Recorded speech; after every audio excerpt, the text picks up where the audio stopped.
Boeing B-17, Fortaleza Voadora. Design e desenvolvimento. O Boeing B-17, Fortaleza Voadora, foi um dos 2 bombardeiros pesados padrão dos Estados Unidos da América antes da chegada do Boeing B-29, Super Fortaleza, em 1944. O outro era o consolidado B-24. Em 8 de agosto de 1934, os Estados Unidos da América, o Exército dos Estados Unidos da América, propôs um novo bombardeiro multimotor para substituir o Martin B-10. O Corpo Aéreo estava procurando um bombardeiro capaz de reforçar as forças aéreas no Havaí, Panamá e Alasca. As exigências eram para que ele carregasse bombas a 10.000 pés de altitude por 10 horas, com velocidade máxima de pelo menos 200 milhas por hora, alcance de 2.000 milhas e velocidade de 250 milhas por hora eram desejadas, mas não obrigatórias. Um protótipo, financiado inteiramente pela Boeing, passou do projeto a teste de voo em menos de 12 meses. Em 28 de julho de 1935, o avião de 4 motores decolou do campo Boeing no sul de Seattle em seu primeiro voo. Ao sair do hangar da Boeing, era conhecido apenas como Modelo 290. Richard Smith, repórter do Seattle Times, apelidou o novo U, o novo avião com seus vários suportes para metralhadoras de Fortaleza Voadora, nome que a Boeing logo adotou e registrou. A competição por um contrato para construir 200 bombardeiros seria decidida por uma disputa entre o design da Boeing, o 500 Douglas 500 B-1, e o modelo 146 da Martin em Wilbur Wright Field, em 500 Ayton, Ohio. A entrada da Boeing superou ambos os concorrentes e excedeu as especificações de desempenho. O Corpo Aéreo designou o avião como o B-17.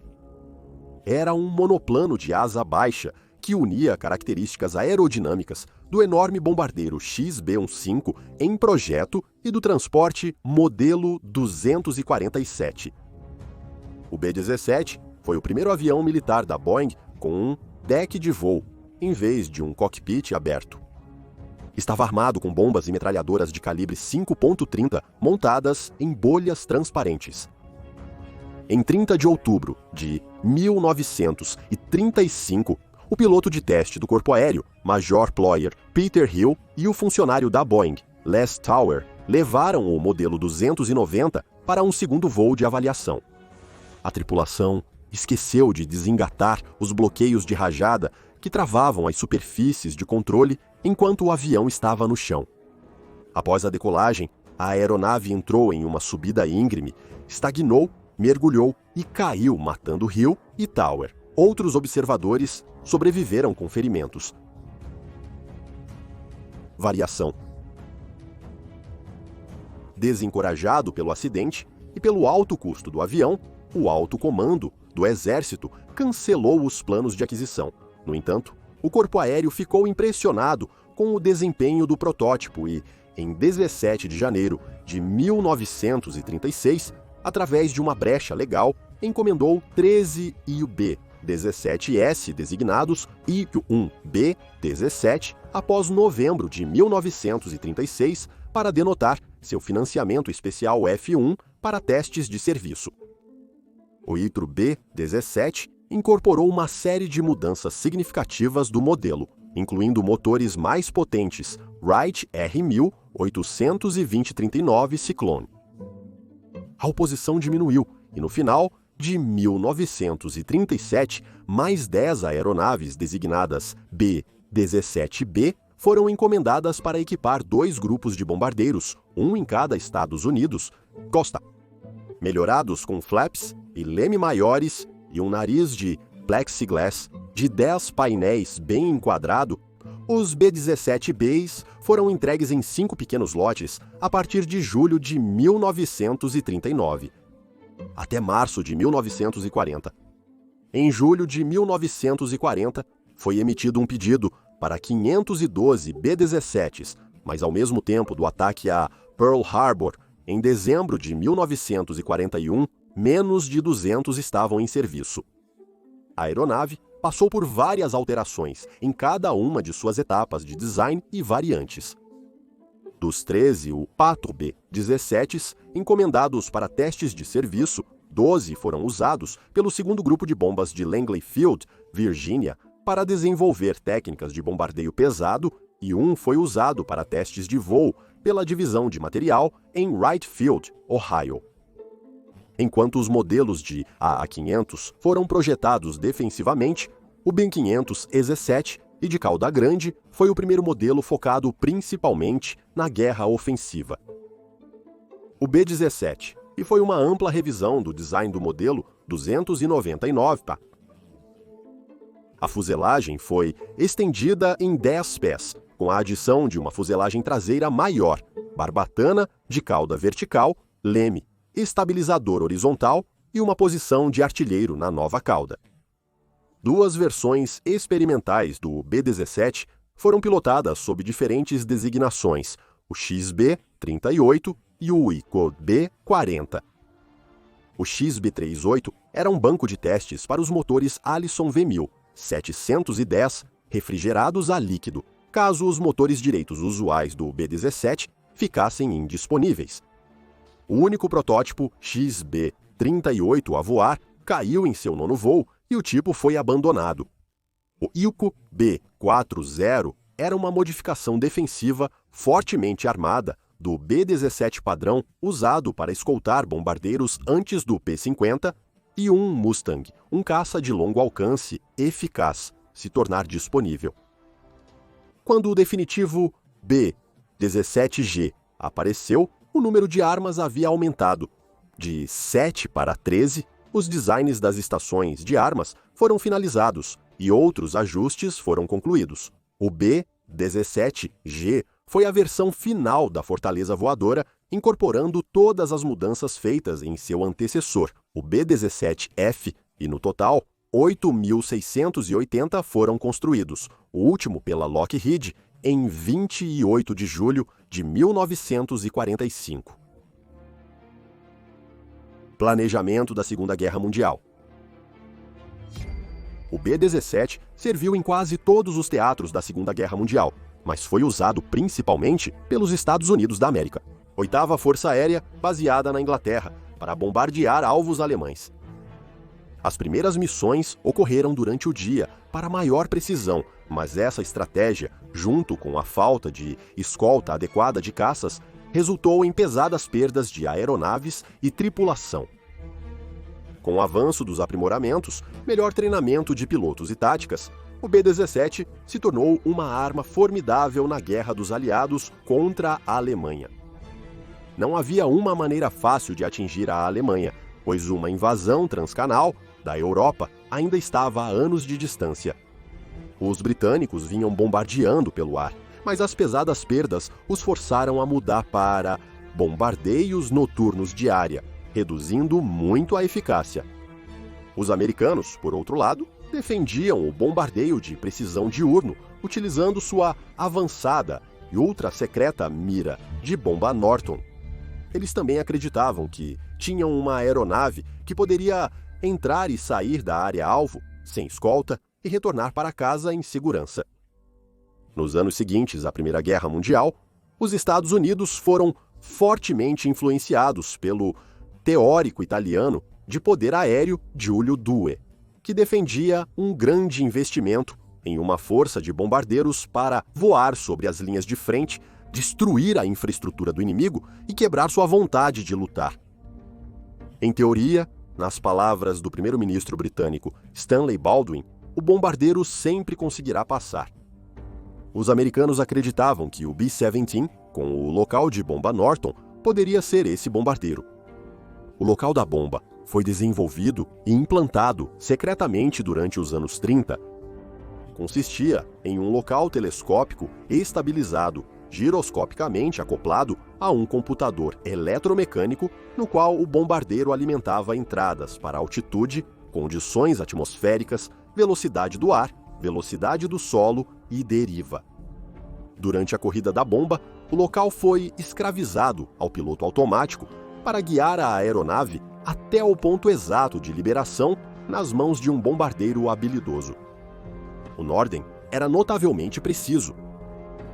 As diferentes estratégias dos comandos de bombardeiros americanos e britânicos foram organizadas na Conferência de Casablanca em janeiro de 1943. A ofensiva combinada de bombardeiros resultante enfraqueceu a Wehrmacht, destruiu o moral alemão e estabeleceu superioridade aérea através da destruição da força de combate alemã na Operação Point Blank, em preparação para uma ofensiva terrestre. Os bombardeiros americanos atacavam durante o dia, enquanto os britânicos focavam em cidades industriais à noite. Com foco e poder renovados, os aliados alcançaram a supremacia aérea necessária sobre a Normandia para os desembarques do 500 e A-500 em junho de 1944. Uso inicial. Antes do intenso bombardeio americano na Europa, o B-17 foi usado pela Força Aérea Real Britânica e pelos Estados Unidos da América, no Pacífico contra o Japão. A Força Aérea Real entrou na Segunda Guerra Mundial sem nenhum bombardeiro pesado em serviço. Os maiores disponíveis eram bombardeiros médios, de longo alcance, como o Vickers Wellington, que podia carregar até 4.500 libras de bombas. Enquanto o Sterling e o Halifax se tornaram seus principais bombardeiros em 1941. No início de 1940, a Força Aérea Real fez um acordo com os Estados Unidos da América, Corpo Aéreo do Exército, para adquirir 20 B-17-6, que receberam o nome de Serviço Fortress One. Até setembro de 1941, a Força Aérea Real havia perdido 8 B-17C em combate e havia experimentado inúmeros problemas mecânicos. O comando de bombardeiros abandonou as incursões diurnas com o Fortress One devido ao fraco desempenho da aeronave. A experiência mostrou tanto para a Força Aérea Real quanto para os Estados Unidos da América, que o B-17-100 não estava pronto para o combate e que defesas aprimoradas, cargas de bombas maiores e métodos de bombardeio mais precisos eram necessários. No entanto, os Estados Unidos da América continuaram usando o B-17 como bombardeiro diurno, apesar das dúvidas da Força Aérea Real sobre a eficácia dos bombardeios diurnos, já que seu uso pelo comando de bombardeiros havia sido reduzido. A Força Aérea Real transferiu suas aeronaves Fortress One restantes para o comando costeiro para uso como aeronave de patrulha marítima de longo alcance. Em breve, no entanto, milhares de B-17S foram levados para a Inglaterra para uso pelos Estados Unidos da América. Um dos primeiros a voar pela perigosa rota aérea do norte da América foi o My-Gau-Saul. Em 27 de junho de 1942, condições climáticas horrendas forçaram este B-17 modelo a fazer um pouso de emergência em uma calota de gelo na Groenlândia. Toda a tripulação sobreviveu ao calvário de 10 dias, reparando o rádio da aeronave e transmitindo um Save Our Souls, o que resultou em seu resgate. O avião permaneceu no gelo por mais de 50 anos antes de ser recuperado e restaurado. No Pacífico, em 1941, a Força Aérea do Extremo Oriente, baseada no Campo Clark, nas Filipinas, tinha 35 B-17s, com o Departamento de Guerra eventualmente planejando aumentar isto para 165. Quando a Força Aérea do Extremo Oriente recebeu notícias do ataque a Pearl Harbor, o general Louis H. Brereton enviou seus bombardeiros e caças em várias missões de patrulha para evitar que fossem pegos em terra. Brereton planejou ataques com B-17 em aeródromos japoneses em Formosa, de acordo com as diretrizes do plano de guerra Rainbow Five, mas isso foi anulado pelo general Douglas MacArthur. O maior sucesso do B-17 no Pacífico foi na Batalha do Mar de Bismarck, em março de 1943. Lá, o B-17 afundou ou danificou vários navios de transporte japoneses.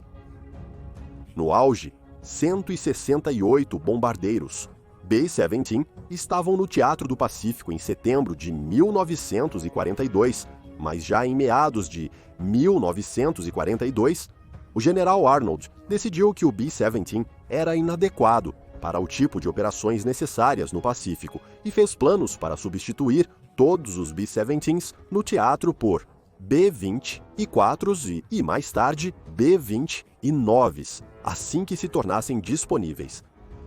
Embora a conversão não tenha sido concluída até meados de 1943, as operações de combate do B-17 no Teatro do Pacífico chegaram ao fim após pouco mais de um ano.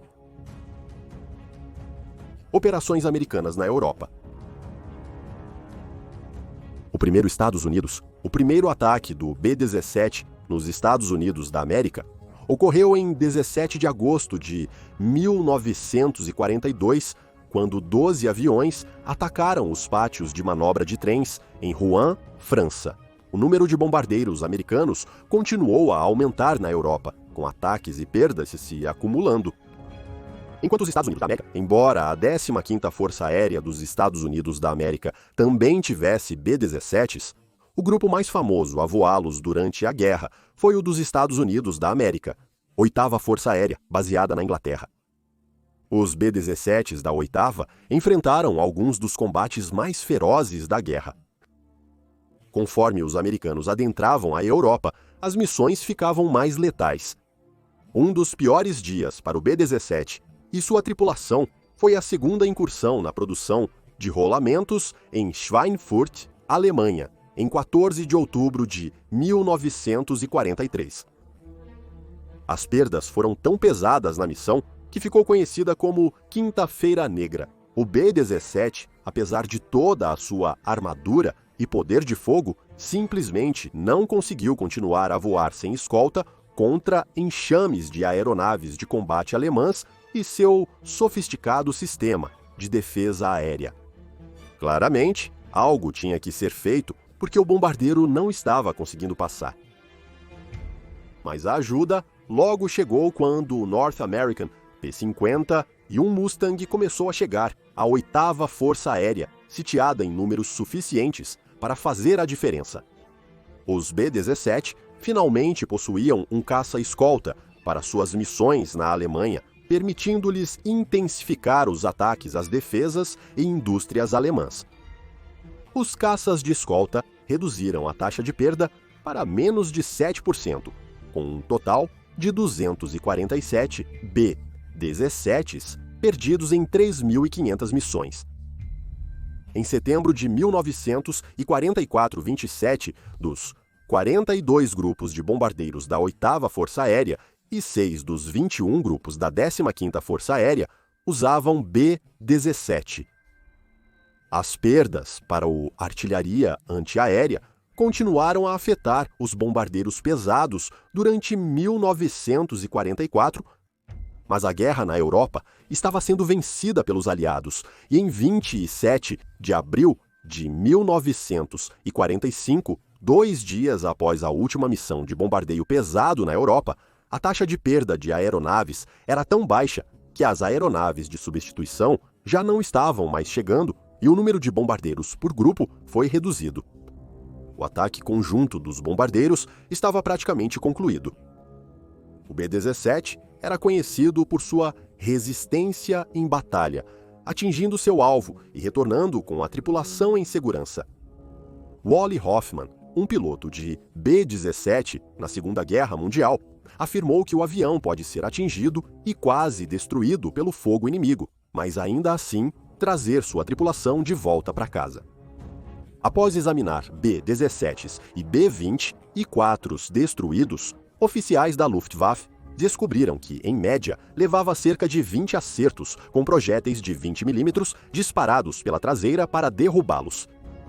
Pilotos de habilidade média acertavam os bombardeiros com apenas cerca de 2% dos tiros que disparavam.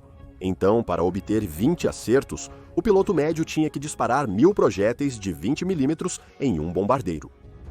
Durante a Segunda Guerra Mundial, aproximadamente 40 B-17s foram capturados e reformados pela Alemanha após aterrissagens forçadas ou serem abatidos, com cerca de uma dúzia colocados de volta ao ar, recebendo as marcas nacionais alemãs Balkankrat em suas asas e lados da fuselagem e os flashes da cauda da suástica Hakenkreuz. Os B-17s capturados foram usados para determinar as vulnerabilidades do B-17 e para treinar pilotos interceptadores alemães em táticas de ataque. Um total de 12.726 bombardeiros de longo alcance da Boeing foram construídos até o final da guerra. Grande parte dessa produção ocorreu na Planta 2 da Boeing, em Seattle, 6.981, com os melhores construídos sob licença pela Lockheed, 2.750, sob o nome Vega, e Douglas, 2.995. O B-17 lançou mais bombas do que qualquer outro Estados Unidos aeronave na Segunda Guerra Mundial. Dos aproximadamente 1,5 milhão de toneladas de bombas lançadas na Alemanha nazista e seus territórios ocupados pelos Estados Unidos da América, mais de 640 mil toneladas foram lançadas de aviões B-17. Em um momento, mais de 1.000 B-17S podiam ser reunidos para missões de combate em massa. Após o fim da Segunda Guerra Mundial, o B-17 foi rapidamente retirado de uso como bombardeiro e as forças aéreas do Exército aposentaram a maioria de sua frota. Muitos novos B-17Gs estavam sendo enviados diretamente para armazenamento prolongado, venda ou mesmo sucateamento. Hoje, existem menos de 100 estruturas de B-17 e ainda menos estão em condições de voo. Se você gosta destes vídeos, inscreva-se no canal e ative as notificações para novos episódios. Para mais conteúdo interessante sobre uma história militar, confira nossa biblioteca de vídeos.